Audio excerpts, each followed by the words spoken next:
Dos gigantes del mundo se enfrentan en una diferencia de opinión, China y los Estados Unidos, que no tienen la misma perspectiva respecto a la autonomía de Taiwán.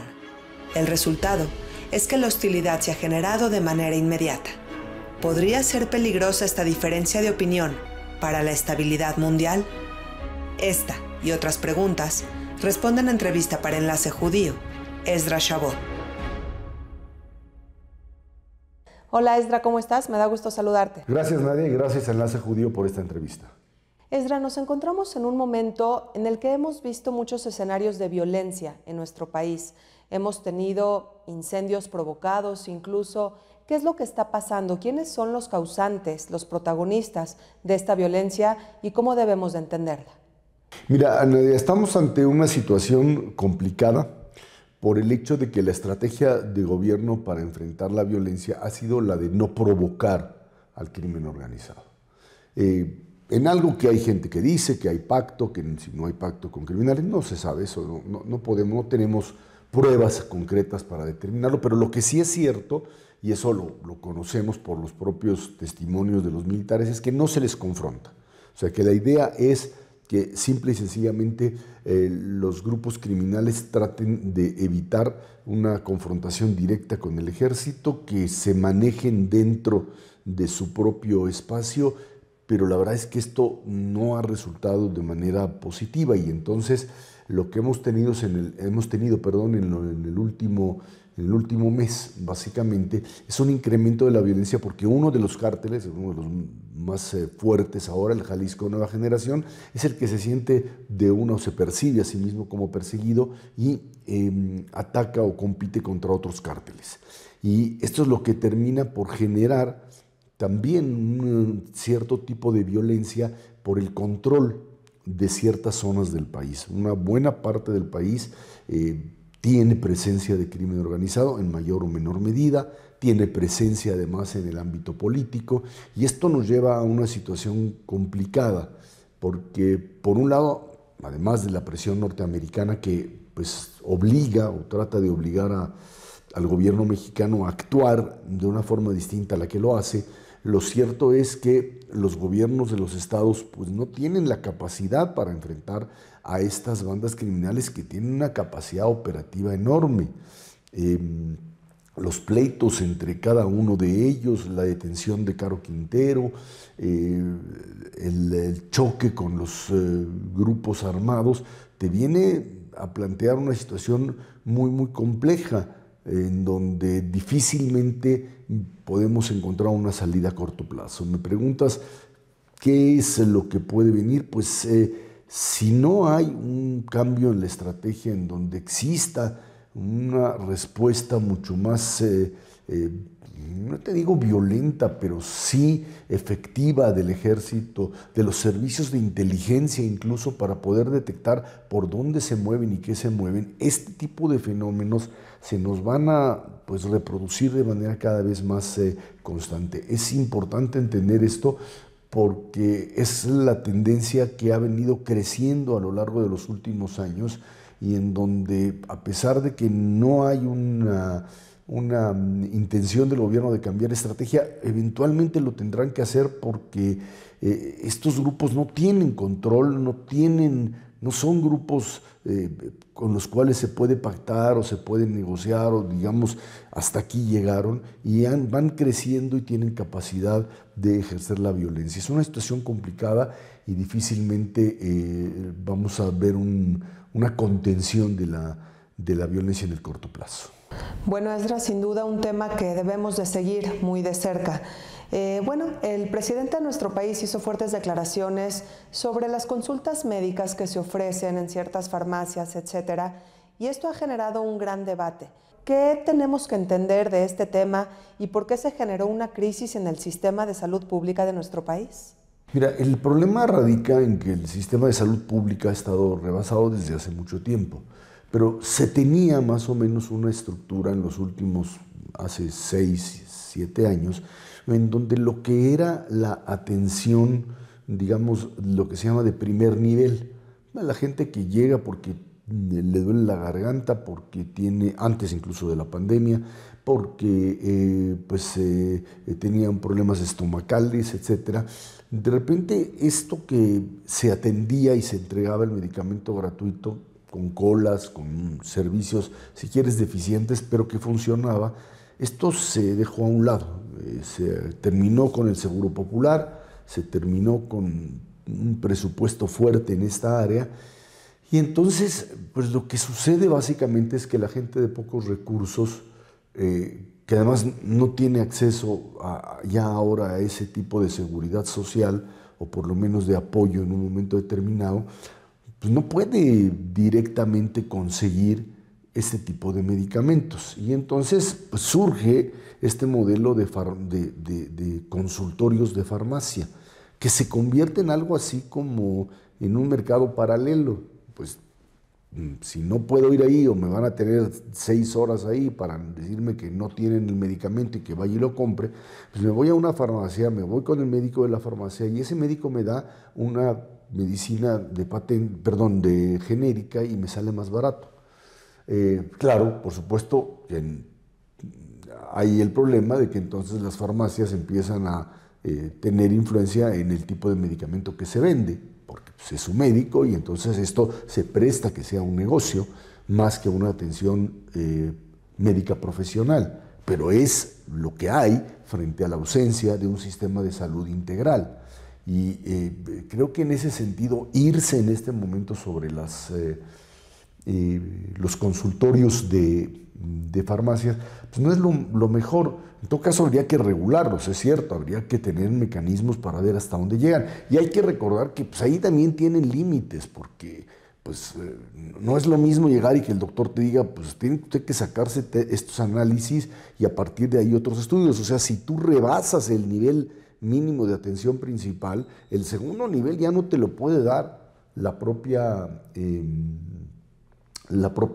consultor, el propio médico de farmacia, y ahí sí estás metido en un problema porque no tenemos ese tipo de capacidad.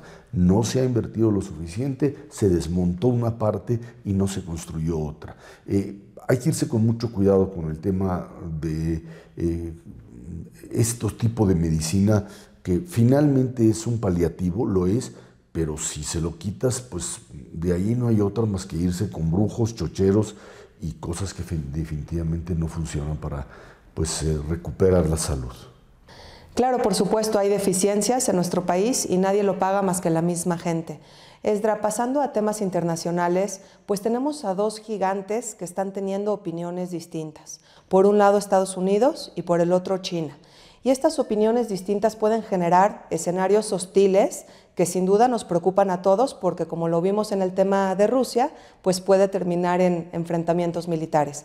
¿Qué sucede en esta situación? ¿Por qué se están enfrentando estos 2 gigantes? Mira, el choque viene desde hace tiempo, cuando obviamente China entra a la Organización Mundial de Comercio y entonces empieza a generar una situación de beneficio económico. China se maneja, recuerden, con un mercado relativamente libre, pero un control por parte del gobierno que es total y absoluto. Su moneda es controlada por el gobierno. Los chinos compran una enorme cantidad de bonos del tesoro norteamericanos, empiezan a crecer enormemente y compran materia prima. Se vuelve un país, digamos, rico, una potencia que paulatinamente desde el año 2000 y en adelante va compitiendo y va transformándose en lo que decían es la segunda potencia mundial. Ahora, ¿qué es lo que sucede después? Pues obviamente este tipo de mecanismos, cuando no hay controles dentro del aparato político, el poder económico y las formas de hacer y de generar riqueza empiezan a chocar, a concentrarse en determinada gente.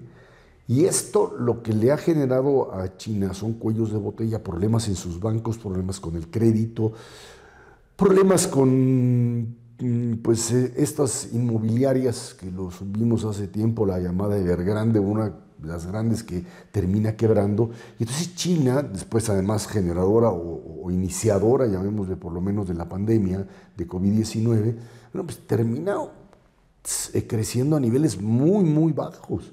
Crecer China al 4, al 5% es prácticamente estar en recesión, porque sus niveles de crecimiento normales son entre el 8 y el 9% por la cantidad de gente que tienen, por la cantidad de materia prima que pueden importar y por el nivel de industrialización.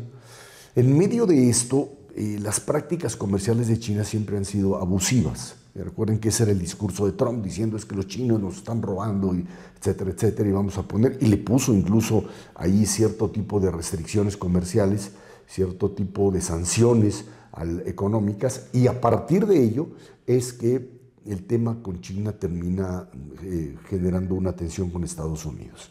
La posición frente a la invasión rusa a Ucrania por parte de China fue la de jugar a las dos cartas. Por un lado, ser el interlocutor y jugar la parte rusa, y por otro, tratar medio de evitar que los Estados Unidos tuviesen una presencia mayor en Asia como tal. Y esto de jugar al árbitro o al gigante que tiene los pies puestos en los dos continentes, pues no le funciona. Esto ha generado una confrontación porque las ventajas que tiene China continúan. Y lo que hizo después de la invasión Rusia a Ucrania, lo que hace China es empezar a soltar su brazo militar sobre lo que considera ellos consideran su zona propia, su zona de seguridad, que incluye lo que era anteriormente la República China, o sea, la isla de Formosa, la isla de Taiwán, lo que era en su momento la China nacionalista, y esta amenaza patente de, pues ya es el momento de que China se integre dentro de la República Popular China.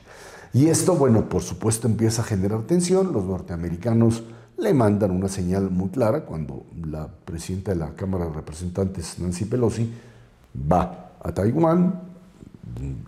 Hay una relación, digamos, más intensa, porque sobre lo que están pensando los norteamericanos es que la estrategia china, después de que Rusia obviamente está muy debilitada, es dominar toda esta parte, o sea, la parte de Japón, China, por supuesto, Japón, Taiwán, toda la parte de la península indochina, y volverse ahora sí, otra vez, el controlador total y absoluto de esta región del mundo. Un poco habíamos platicado en otras ocasiones que a consecuencia de la pandemia y de los problemas de globalización, el mundo se estaba dividiendo en zonas, ¿no? Estados Unidos, México, Canadá, por un lado, con América Latina por ahí, el bloque europeo, Rusia hecha pedazos, y luego está China queriendo pues adueñarse o ser la potencia hegemónica, la potencia dominante en toda la parte asiática. Son momentos fuertes de tensión, están jugando un ajedrez bastante agresivo, mientras el tema ruso-ucraniano termina por todavía no definirse. Por supuesto, es justamente lo que te iba a preguntar. Tenemos el tema del petróleo, Esdra, que ha estado el precio por los cielos. ¿Qué tanto tiene que ver y cómo se relaciona el precio del petróleo con las fuerzas del bloque árabe en la guerra de Rusia y Ucrania? Mira, los árabes han finalmente, a partir de la fuerza básicamente de Arabia Saudita, de Mohammed bin Salman, acuérdate que el príncipe allí en Arabia Saudita es el hombre al que Occidente lo odiaba por la presunta responsabilidad de él en el asesinato de este periodista Khashoggi, recordaremos, allá en Turquía, y que estamos ante una situación muy complicada. El mundo árabe es un mundo que tiene una enorme cantidad de recursos. El mundo árabe es un mundo que se ha acercado a Occidente, que tiene una fuerza importante con Occidente. Los acuerdos de Abraham famosos que llevan a hacer pensar al mundo árabe que Israel ya no es el enemigo, sino Irán es el enemigo, y en ese sentido apoyan a los Estados Unidos, obligan también a la Unión Americana a cerrar el ojo ante los abusos de Arabia Saudita. Viene el tema de la pandemia, viene el tema de la guerra rusa, y no hay de otra para poder bajar precios de petróleo que pues pedirle a Arabia Saudita y por supuesto a estos grupos cercanos a ellos que aumenten la producción petrolera. Por supuesto también estos precios que llegaron a estar a 120, 130 dólares el barril, hoy ya están a los niveles de 90, producto también de un aumento de la producción de petróleo, de crudo, pero también al mismo tiempo de una perspectiva de que la economía pues se va achicando, o sea, estamos ante la posibilidad de una recesión y eso hace que vayamos a utilizar menos petróleo. Sigue siendo el petróleo un ingrediente fundamental para la vida. No podemos decir ya se acabó, pero de aquí a 5 años, 5 o 6 años, después de lo que Biden consigue en Estados Unidos de programa de apoyo para las energías limpias, esto va a acelerarse enormemente y si no utilizamos el petróleo, en el caso mexicano, rápido, lo que pueda sacar, este proceso tan rápido va a terminar pues, por hacer del petróleo algo que no sea tan necesario. Hoy sigue siendo fundamental, hoy es una pieza básica, hoy vamos a ver problemas serios de petróleo y gas en Europa, que sigue teniendo altos niveles de inflación, los norteamericanos también, pero la han reducido, pero la fuerza del mundo árabe en este momento sigue estando presente en esta enorme producción de petróleo. Hoy para Israel esto está en otro nivel porque hoy Israel no tiene un eje árabe unificado en su contra. Hoy el ingrediente Irán es el ingrediente que unifica a Estados Unidos con la mayoría del mundo árabe e incluso poniendo a Israel como parte de ese mismo bloque, lo que parecía impensable en otro momento.